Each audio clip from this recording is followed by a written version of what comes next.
You walk into any electronic store and right away the light starts telling you stories.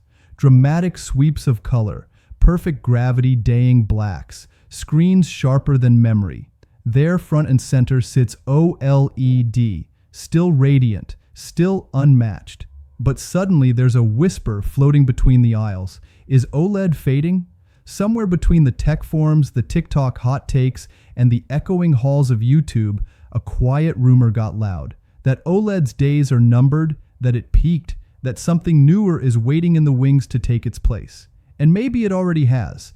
It's the kind of shift that doesn't begin in the spotlight, but in comments, message boards, soft, anxious glances thrown at product tags and spec sheets.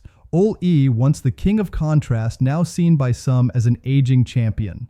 Still good, but not future-proofed. Strange thing how fast people fall out of love with something once seen as brilliant. But let's slow down. This idea that OLED is suddenly outdated. It doesn't come from nowhere. OLED isn't perfect. It never was. It's still expensive.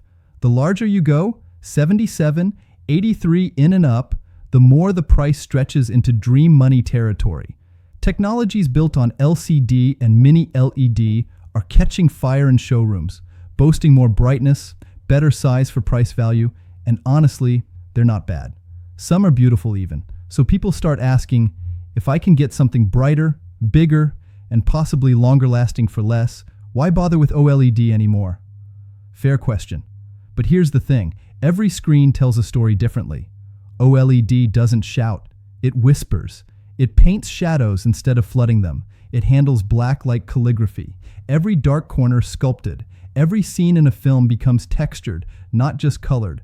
When an OLED gets it right, light feels like it was just born. LCD can fake it. MicroLED can chase it. But OLED, real OLED, breathes like a photograph developing in still water. But okay, you're not here for poetry. You want to know, is OLED actually on its way out? Is it still worth buying? Or are we witnessing the slow farewell of a once revolutionary format? Let's start where the doubt begins. First, brightness. OLED panels have historically not been as bright as LED or Mini-LED screens. That's not new. And in rooms with lots of windows and sunlight, that matters. Especially for daytime TV watchers. The contrast is jaw-dropping at night, but some say it washes out under sunlight glare. Second, burn-in fear.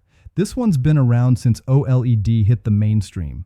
Too much static on screen like a news ticker or a scoreboard, and people worry it'll leave a permanent ghost. Modern OLEDs have gotten better at handling this, way better, but the reputation lingers. Third, pricing plateau. While LCD and LED prices have dropped steadily with innovation and scale, OLED hasn't seen dramatic cuts, especially in the premium, large format sizes. To some, that feels like stagnation. Old tech in a new box. And fourth, competition. MiniLEDs, especially those coming from Hyense, TCL, even Samsung's Neo QLED, are closing the gap with OLED. Maybe not fully replicating its depth or shadow, but offering something very, very good at a more accessible cost. Some say good enough. That's the surface picture. But surface doesn't always tell the full story, because while OLED might not burn as bright in sunlight, the tech has quietly improved. Not in a fireworks kind of way, more like slow breathing, gradual refinement. LG's latest G series and Samsung's QD-OLED models are brighter now than they've ever been, pushing beyond 1,500 nits in highlight peaks. For most home settings, that's more than enough. And OLED's Achilles heel burn-in is now more a myth than a danger. Pixel shift, logo dimming, screensavers, they all come built in. Unless you leave CNN playing 12 hours a day with HUD burn from a video game. It's not a real issue for most people. As for price, well, yes, OLED is still premium, but so are espresso machines and SLR cameras and handmade instruments. It's not about mass market conquest. It's about a niche that refuses to compromise on depth. Enthusiasts still stand by it. Creatives live by it. Filmmakers color grade with OLED. That doesn't stop in one product cycle. You don't measure OLED by specs alone. You measure it by feeling. Still, feelings don't stop change. So what is coming next? It's a fair question. NextGen display tech is growing under the surface. MicroLED, sometimes called the true successor to OLED, is shining in demos. Self-emissive like OLED, but without burn-in risk. Capable of even higher brightness. Infinite black meets eye-tearing white. No filters, no compromises. Problem is, MicroLED isn't ready for your living room. Not yet. Right now, it's wall-sized or wallet-breaking, often both. The promise is real, but the mass-scale manufacturing not solved. Then there's QLED, MiniLED, ULEDX, KD-LE. Yeah, the naming gets messy quick. Some of these are real technologies, some just marketing glitter. QD is the most exciting evolution. It mixes the best of quantum dots and OLED's perfect black. Samsung and Sony are running with it. These panels are brighter than traditional OLED with richer color volume. It's not a replacement, it's an upgrade. An OLED hybrid, but is QD-LE the death of OLED? Not really. It is OLED just evolved. Which brings us back to the original question. Is OLED dying or just changing?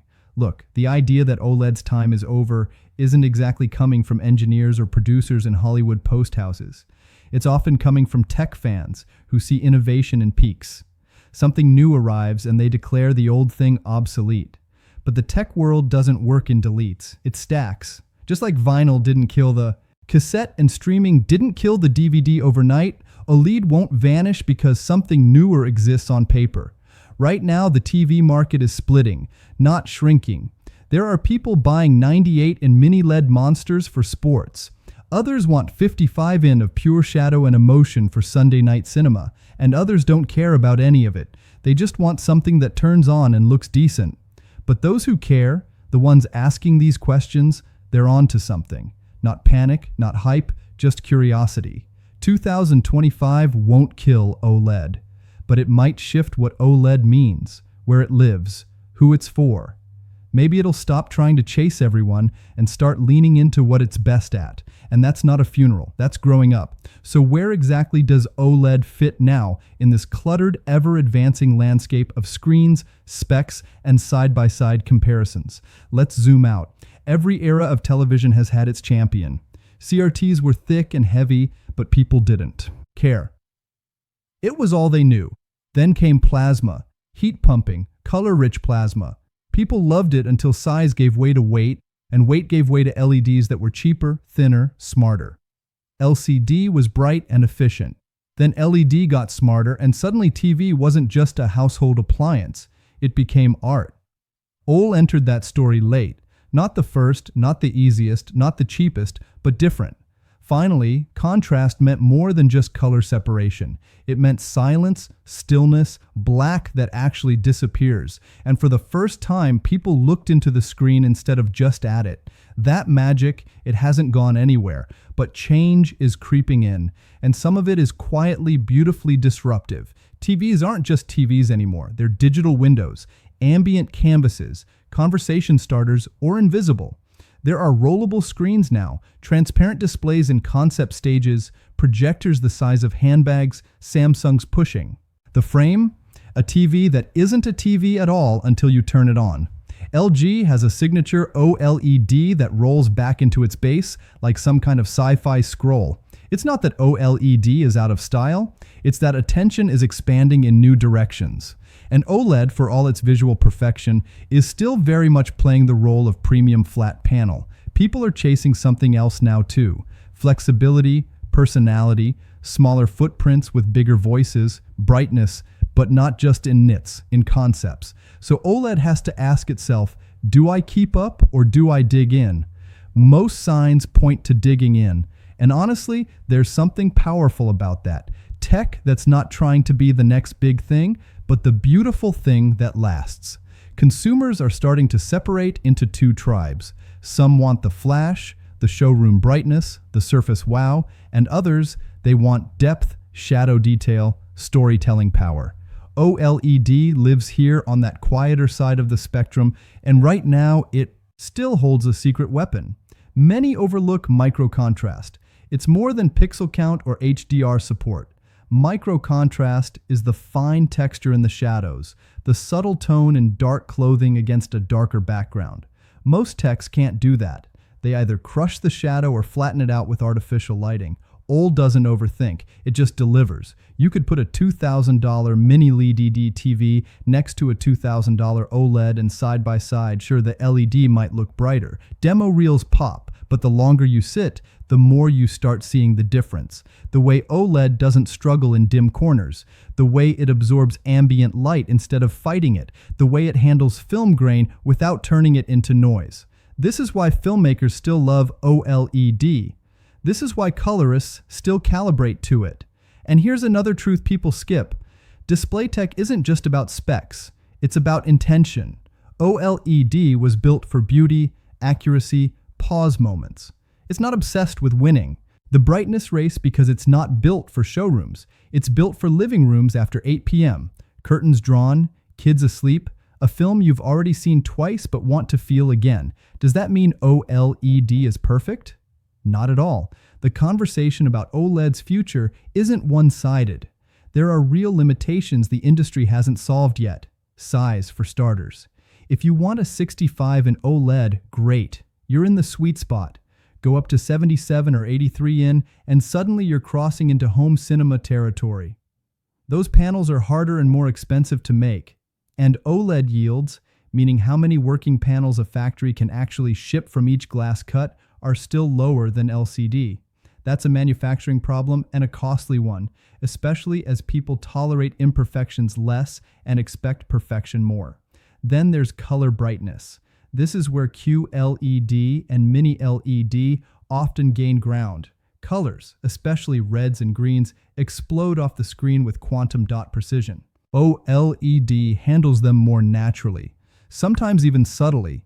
And while that's more true to life, it can look less impressive in a Best Buy aisle under fluorescent light.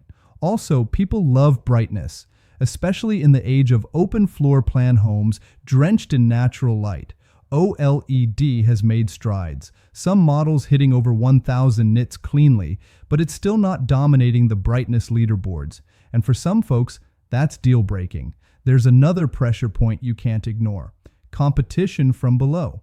Brands like Heinz and TCL are now producing jaw-droppingly good ULED and MiniLED sets at prices that feel almost too low. And they're good. Not perfect, but shockingly close to the high-end performers. Good enough that most buyers will never know what they're missing, and that's the key phrase here. Most, not all. OLED thrives in the space between the pixels. That's where storytelling hides. It lives in the fiber of cinematography. The ways dark versus darker drama plays out. It's not about hard lines. It's about gradients, shading, gray on black, not just white on bright. If you're watching is casual, fast-paced, mostly sports, mostly daytime, OLED might feel like more than you need. But if you slow down with your screen, if you're the type who watches how light sifts through fog in a slow burn thriller, OLED gets you. And honestly, that niche, that's not shrinking. Not yet. It's changing. Sure, maybe. Maybe OLED stops trying to win over every buyer walking through Walmart with a weekend budget. Maybe it settles into its identity. The choice for those who prioritize cinematic immersion and shadow refinement over showroom flair. Honestly, not every form of tech needs mass adoption to survive. Some thrive in the margins. Vinyl never went away. Like a camera still exists. People still buy mechanical watches, not because they're better, but because they feel right. OLED might stop competing at all. There's also a secret structure behind all of this. Display glass investment. LG Display and Samsung Display have sunk billions with AB into OLED manufacturing plants. You don't walk away from that kind of capital overnight, especially for a technology that's still top-ranked in reviewer shootouts, photograding suites, and premium home cinema setups. Samsung didn't believe in OLED at first. Now they're pushing QD-OLED as their future-forward flagship. That speaks volumes, not just about the tech, but about who it's for. OLED may not be for everyone, but it was never trying to be. If you measure progress by charts, peak brightness, or panel uniformity tests, sure, OLED may look like it's hanging on, but if you measure by hearts, one scene's enhanced, Memories made on screen, it's alive and well. The future of TV isn't about choosing the best tech. It's about knowing which one knows you better. OLED knows intimacy, detail, quiet drama. It knows how small things on screen can feel big inside you. Right now, people are waking up to the fact that better doesn't always mean newer. Sometimes better means more intentional, more refined, more human. And OLED didn't lose that. Not now. Not yet. Let's be honest, not everyone walking into a store cares about panel types. They want a screen, one that turns on quickly, looks good, doesn't break, doesn't blind them in the dark, doesn't miss the last scene of a movie because an app glitched again. They don't care if it's OLED, QD-OLED, ULED, or made out of recycled moon panels. They want one that's smart enough to work, simple enough to live with, bright enough to see the news, sharp enough to watch the final season of whatever they're barely clinging to out of tradition, but quietly without always saying it aloud. They also want to feel something. That's what OLED still does best. Not in charts, not in specs, not in the YouTuber voice that says, "What's up, guys?" before even breathing. Just in moments. In how it handles silence. In the warm decay of a sunset scene, the glow off a face that's about to break into tears, but doesn't.